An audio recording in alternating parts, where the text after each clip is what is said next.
when I walk up in a spot, I feel like, yo, if I want that, I deserve to have it, and I don't have to like take it by force. Like the world is yours. Right. Ownership. Like if you're willing to put your foot forward to do the work, and that's the thing, you have to do the work. You can't just like, yo, it's mine because I said and I manifested it. Right. Nah, that's only 30% of it. You know what I'm saying?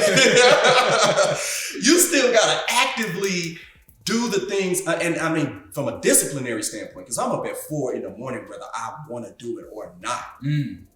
But I get up at 4 in the morning. By the time 10 o'clock show up, I'm close to done with all the things that I just expressed. You know what I'm saying? I done talked with who I need to talk with and made certain deals and made sure that certain things are being handled for the next 2 weeks. So when I show up, the paint is already ready. The deposit is already ready. And then they're ready to pay me when I finish painting. So I can go on to the next one, get back to the computer, start working again, putting out emails, talking to folks and making sure that I'm connecting and being very consistent in my communication so that people don't feel like I fell off and I'm not a part of it no more.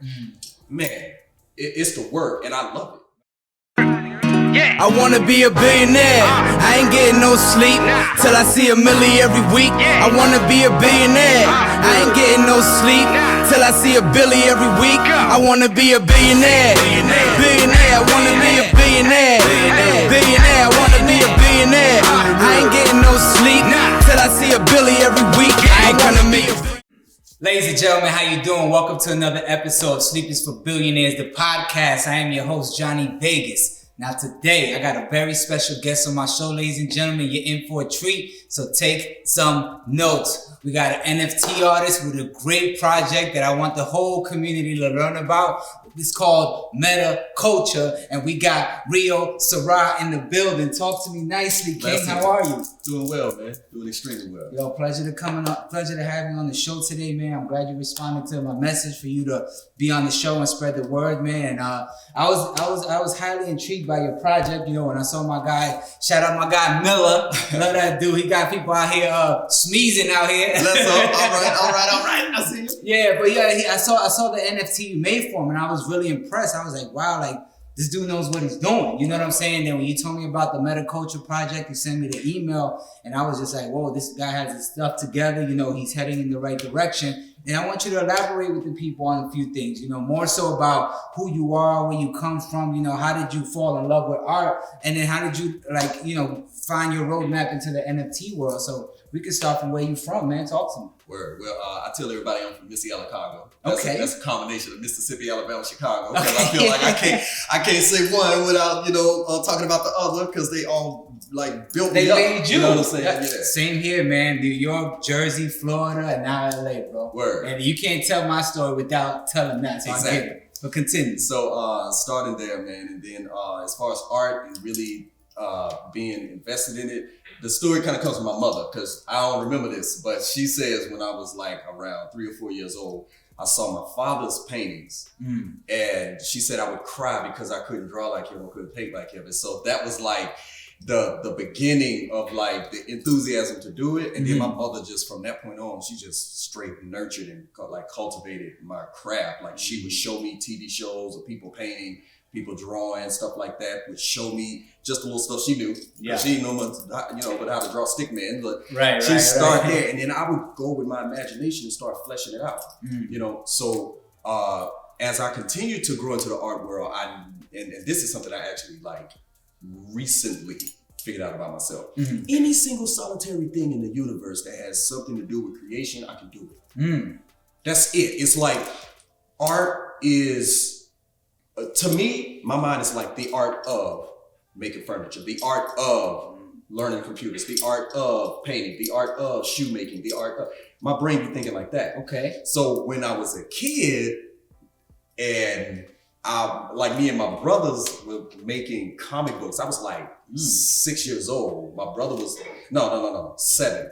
Okay. So my other brother I used to draw stuff with, he was like 5. Okay. He would write. And I would do the characters and stuff for it. And we'd be selling the comic book at school for like $1. Wow. And we coming home with all this money. Our parents was like, yo.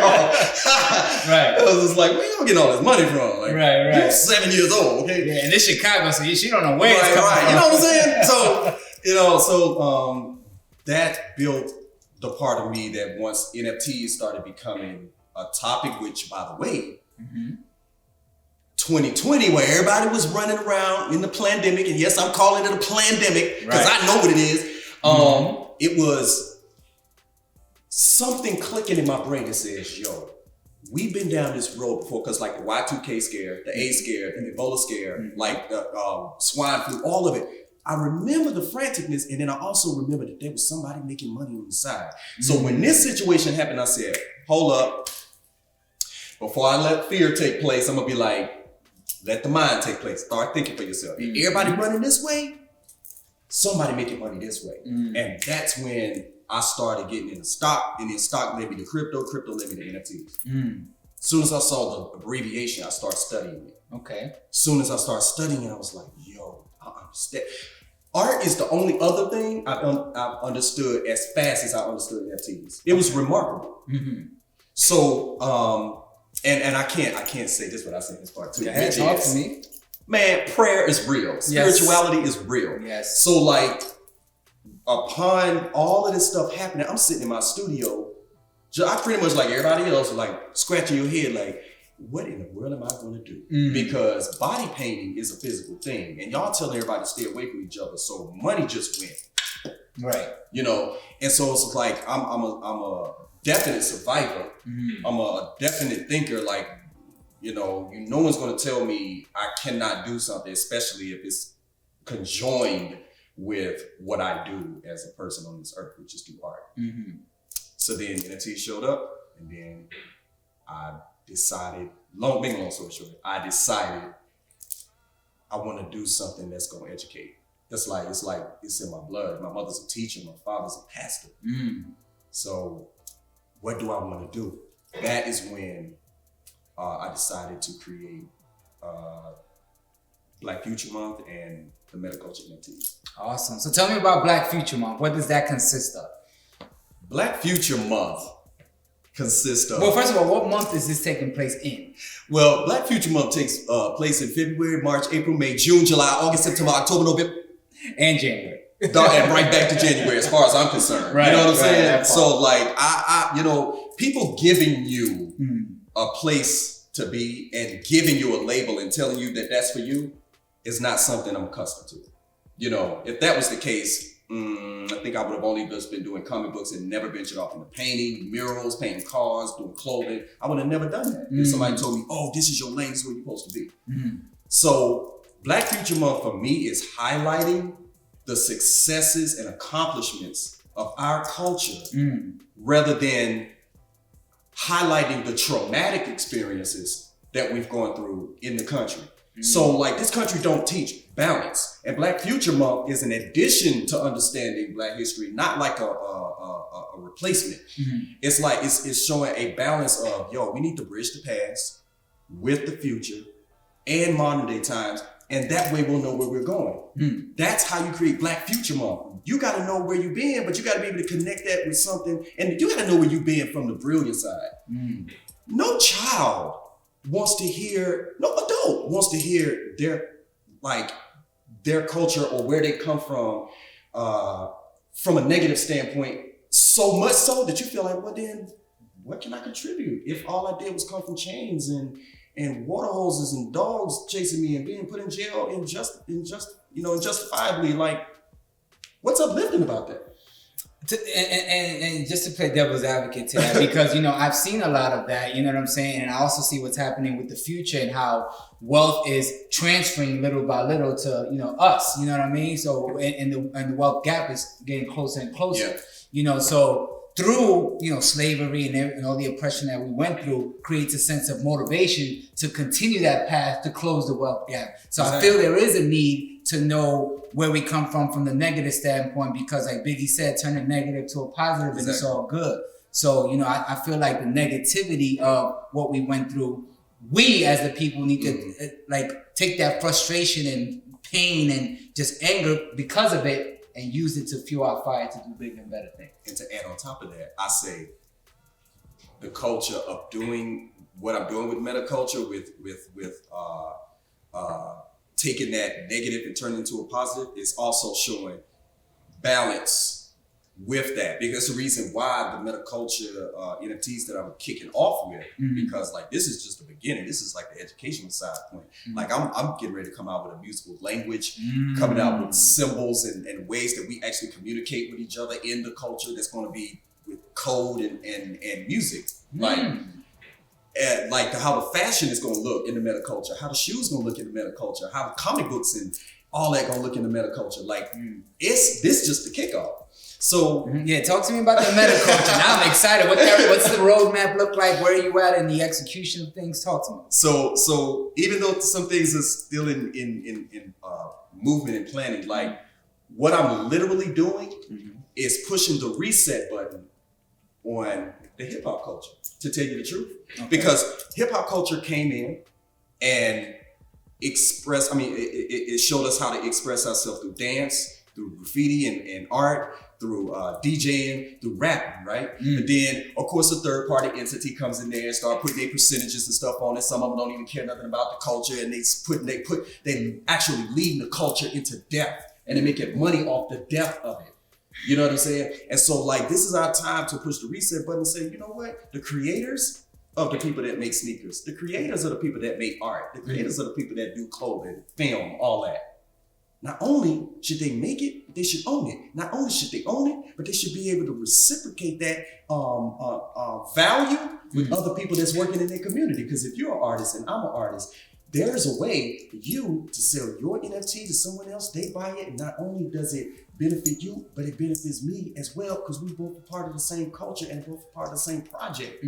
So all the people that work with me on the metaculture project, they all do different things. So some of the utilities in the NFTs will be what they do with their profession. Some can give discounts. Some can even have, like, I know a lot of comedians who have a lot of fans who would love to be in one of their skits. You know what I'm saying? So why not make that one of the utilities of the NFT while gaining wealth? Because all the NFT is a customized coin, customized value piece.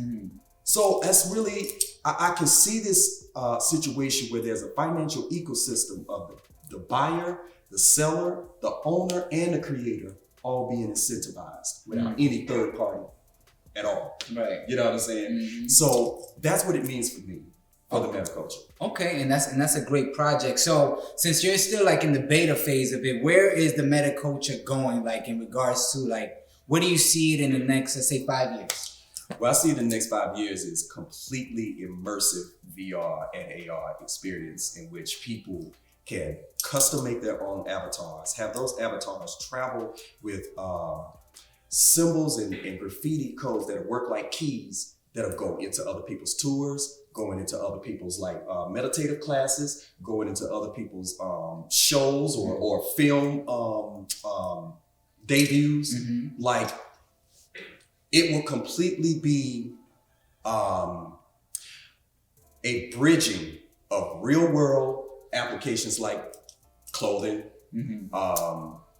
cars, and then blend it into the digital world. Whereas, say you have a vehicle, man, some of this stuff, I don't want to say on camera yet because ain't nobody done it, and you know what, God, you got it. Yeah. So, you know, I'm gonna say it like this. Yeah, but just make sure you put on the blockchain right after. Yeah, like it's going right on the blockchain right after. But there's certain real world things that people have not put an NFT to yet that I see that has a culture behind it already. And if they would just simply take that, put it in the digital world, sell what they are doing culturally as an NFT, they can, once the physical piece is gone, and someone's driving in it or wearing it, they're still making money off of that. It'll be one of the only times where something that usually depreciates with value will appreciate with value even long after it's gone. Absolutely. So to make it short and sweet, the whole VR AR world is where I want to lead people into, and when they go there, I want people to be able to create immersive experience, custom-made immersive experiences they can share with other people in the culture and make money off of that continuously, even after they have sold it. Right. Okay, so now you're and that's great, by the way. So you're building this community, right? So what are the strategic methods you're using to continue to grow this community? Because I see you have the Discord popping. I joined it, you know, and I see your daily messages. So tell me about the you know, building the Discord community the way you're doing it. It's been I've been doing it in a couple of different ways. Also, did you develop that yourself? The Discord. Yes. Yeah. Okay. Yeah. Continue. Yeah. Tell me about that. It's first and foremost, once again, just like I'm scouting to find different. Well, I don't have to scout too much because I know so many creators and artists and entertainers. But yet still, I'm still scouting out to find different people who are already in promotion and marketing who are helping me put things together faster on YouTube platforms, Discord platforms, Twitter platforms, Instagram, as well as making a game out of this, like almost like play to earn. Yeah, but in a way, for instance, like I have, I'm getting ready to do a body paint competition thing. Whereas I'm going to paint someone, and then I'm going to have a challenge where whoever follows my Discord, then follows the Twitter, follows the joint, and then does a dope body paint piece with whoever they find. Yeah, they'll get a exclusivity into when the first NFT piece is going to be minted and when it's going to drop, and they'll get a first class seat into some of the film debuts that we're getting ready to do with a few people, body art classes that I'm already setting up right now where people can join. They'll get a first class ticket into it, won't have to pay for that. A few tour events that are being set up right now for certain musicians. Miller is one of them, you know what I'm saying?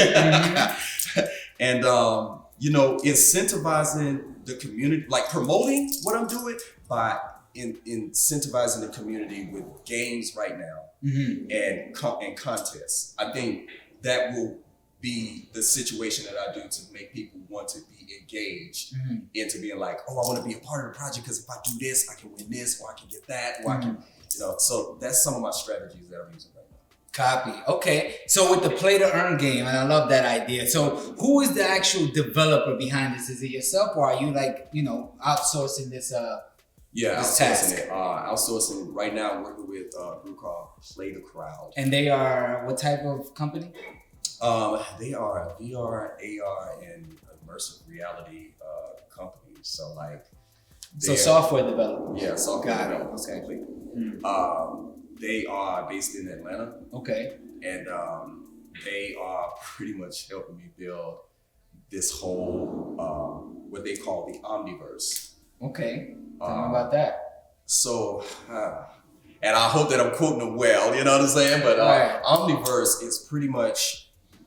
Oh man, okay. It's a community of worlds in each pocket. So it's like, let's say for instance, you have 150 different portals that people can go into. In just one portal alone is a whole universe in that one portal alone, and you got 150 of them.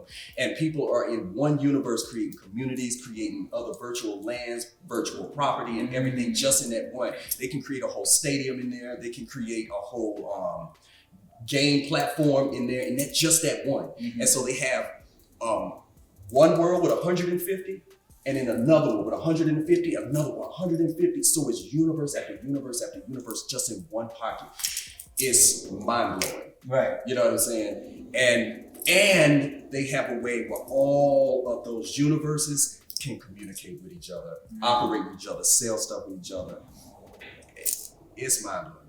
So where does the Omniverse live? Is it like within the Oculus?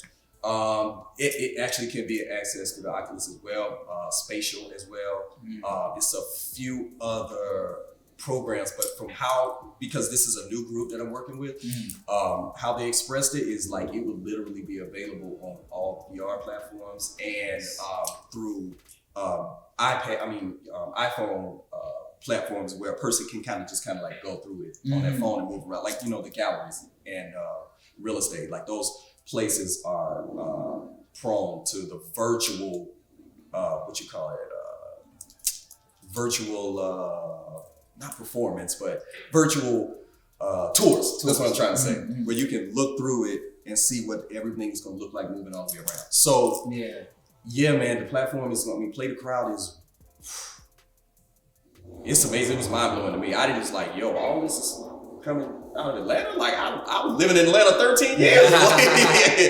Man. But like you said, and going back to the pandemic, you know, for me, that saying means, you know, during that type of pandemic, you have to plan to survive. You know, so with that being said, during that time is where I feel a lot of innovation came out, especially during the NFT and crypto wave, you know, and a lot of, you know, new things came about, like even the Oculus having you familiar with the multiverse?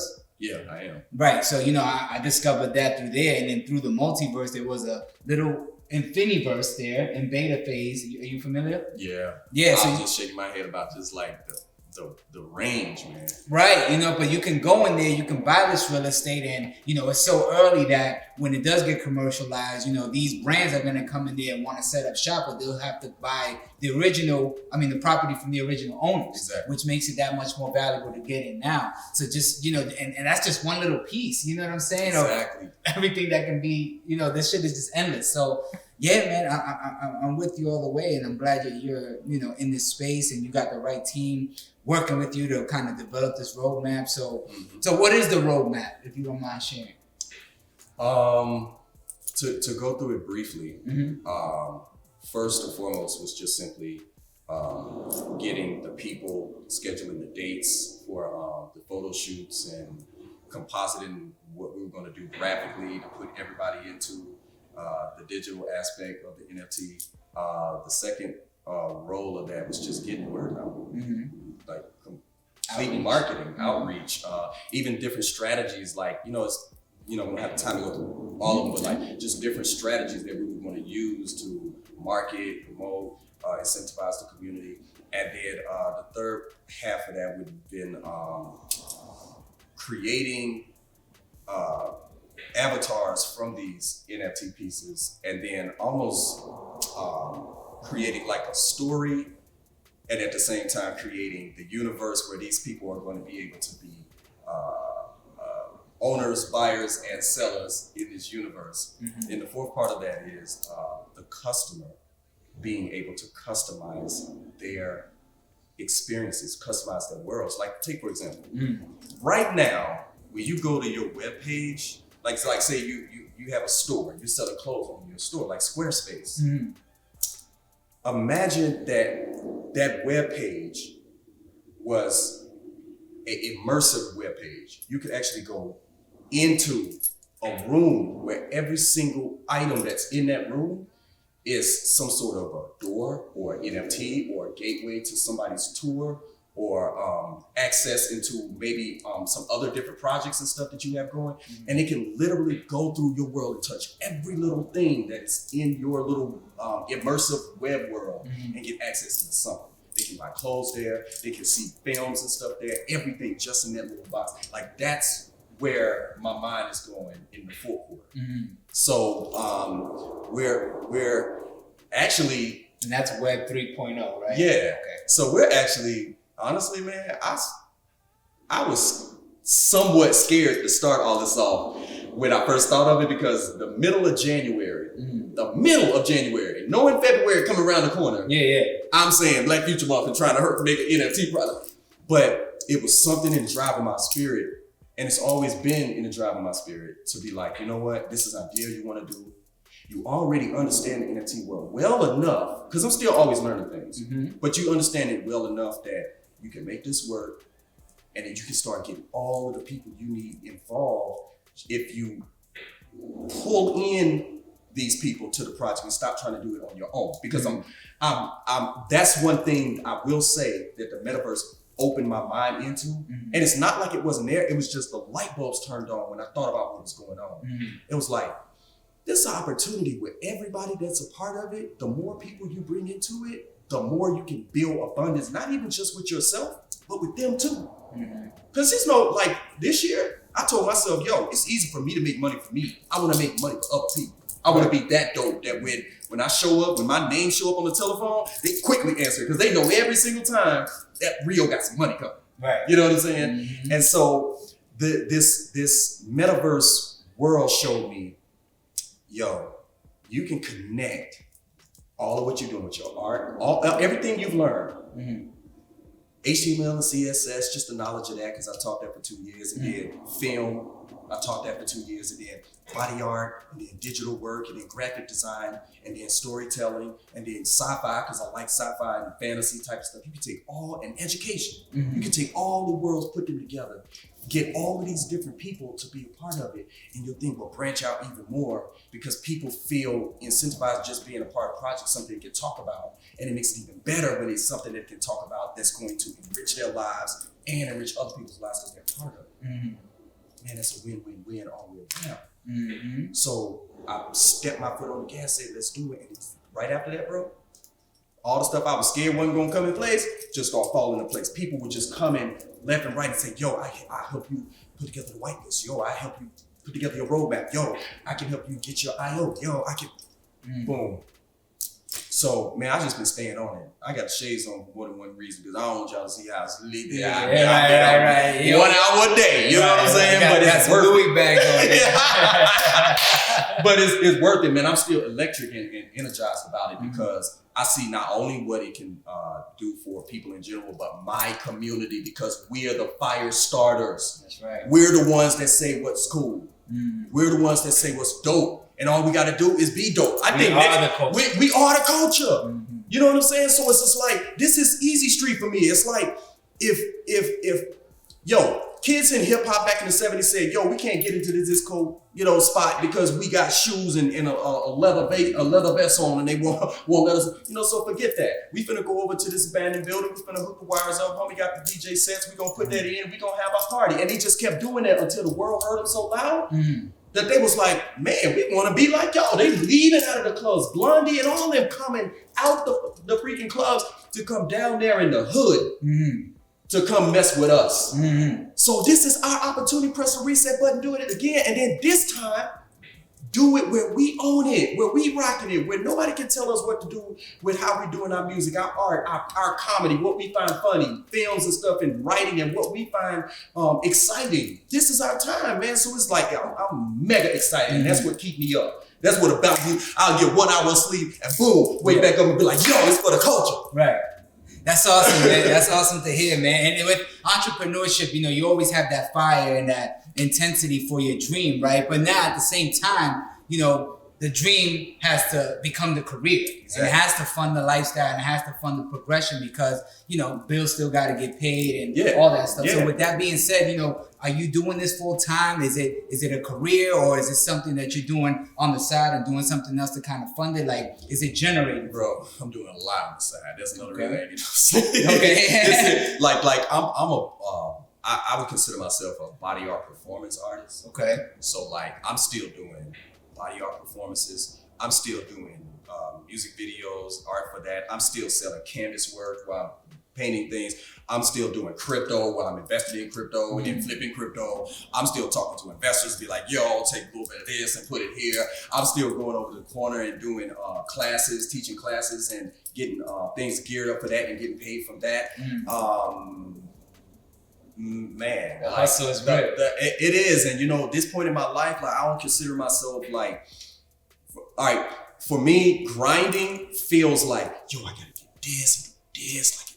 Grinding feels like it's a bit of a struggle in the tough. No, bro, I ain't starving and I ain't struggling. You know what I'm saying? My hustle is lightning speed now. I feel like, yo, when I walk up in a spot, I feel like, yo, if I want that, I deserve to have it, and I don't have to take it by force. The world is yours. Right. Ownership. If you're willing to put your foot forward to do the work, and that's the thing, you have to do the work. You can't just yo, it's mine because I said and I manifested it. Right. Nah, that's only 30% of it. You know what I'm saying?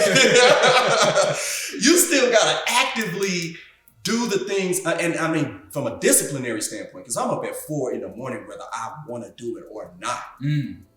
But I get up at 4 a.m. By the time 10 o'clock show up, I'm close to done with all the things that I just expressed. You know what I'm saying? I done talked with who I need to talk with and made certain deals and made sure that certain things are being handled for the next 2 weeks. So when I show up, the paint is already ready, the deposit is already ready, and then they're ready to pay me when I finish painting, so I can go on to the next one, get back to the computer, start working again, putting out emails, talking to folks, and making sure that I'm connecting and being very consistent in my communication so that people don't feel like I fell off and I'm not a part of it no more. Man, it's the work, and I love it. Right. Right, and I love it, man. What stood out to me the most is just getting up at 4 a.m. and starting that business early. You know what I mean? Because a lot of people don't get up till 8, 9 o'clock. And by then, the stock market been open 3 hours already. They didn't make decisions about your life when you were sleeping. You know, so bro, I feel you. And even that's prayer, man. I gotta give all praise to Yahushua and Mashiach. You know what I'm saying? Because that's what moved my vessel. That's what moved my body. That's what moved my energy. That's what moves my art. That's what moves like every idea I ever come up with. And what is that? Well, in Hebrew, that's just Jesus' name. Got it. That's it. You know what I'm saying? And we're going to talk about that too, because man, if you don't know your ancestral God, you don't know where you're going as well. That's another thing that I'm going to start implementing in it, because people feel like money is just like a physical thing. No, money is a spiritual thing. It really is. You know what I'm saying? And wealth is, in abundance is a spiritual thing. You know, so, you know, it's very important to my life. Like, before I even begin the day, when I wake up at 4 a.m, it's partly because I ain't gonna start work till 5 a.m. because I'm gonna spend 4 to 5 praying and reading the Bible first before I actually get up and start actively doing a bunch of stuff. You know, so my spirit right, my mind's right, I'm engaged. I know that what I want to say is going to be concrete and it's going to make sense. I wanna be a billionaire. I ain't getting no sleep till I see $1 million every week. I wanna be a billionaire. I ain't getting no sleep till I see $1 billion every week. I wanna be a billionaire. Billionaire, I wanna be a billionaire. Billionaire, I wanna be a billionaire. I ain't getting no sleep till I see $1 billion every week. I ain't gonna make a friend, I just came to handle business. Had to